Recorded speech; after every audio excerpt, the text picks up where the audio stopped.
నన్ను రెచ్చగొక్కో అని అప్పట్లో ఆడియో వైరల్ అయింది, గుర్తుంది కదా. అచ్చం నిన్న జైస్వాల్ చేసింది అదే. నన్ను రెచ్చగొక్కో అని స్టార్క్ అంటున్నా వినకుండా తన పాత రైవల్రీ రుచి చూపిద్దాం అనుకున్నాడు. 189 పరుగులు చేసింగ్లో స్టార్క్ని ఆటాడుకున్నాడు యశస్వి జైస్వాల్. స్టార్క్ వేసిన రెండో ఓవర్ను ఫేస్ చేసిన జైస్వాల్ వరుసగా 4, 6, 4తో విరుచుకుపడ్డాడు. జైస్వాల్ నుంచి అలాంటి అటాక్ని ఊహించలేకపోయిన స్టార్క్ ఆ ఫ్రస్ట్రేషన్లో 2 వైడ్స్ కూడా వేశాడు.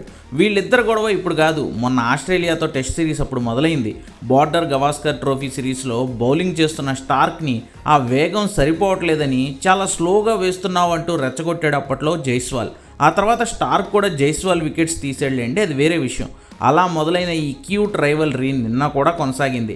స్టార్క్ను టార్గెట్ చేసి జైస్వాల్ కొడితే ఉడుకుమొత్తనంతో రగిలిపోయిన స్టార్క్ తన 3, 4 ఓవర్లలో ర్యాంపాడించేశాడంతే.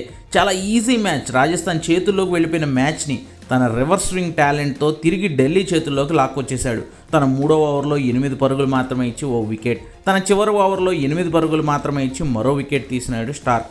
దెబ్బకు రాజస్థాన్ చేతిలో ఉన్న మ్యాచ్ కాస్త టై అయ్యి సూపర్ ఓవర్కి వెళ్ళింది. సూపర్ ఓవర్లోనూ తనే బౌలింగ్ చేసి 11 పరుగులు మాత్రమే ఇచ్చి 2 వికెట్లు నేలకూల్చాడు.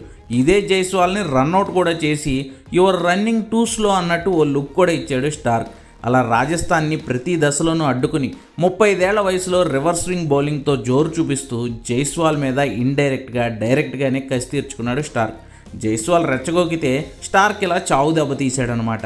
బట్ వీళ్ళిద్దరు రైవలరీ మాత్రం చాలా బాగుంటోంది, క్యూట్గా కూడా ఉంటుంది.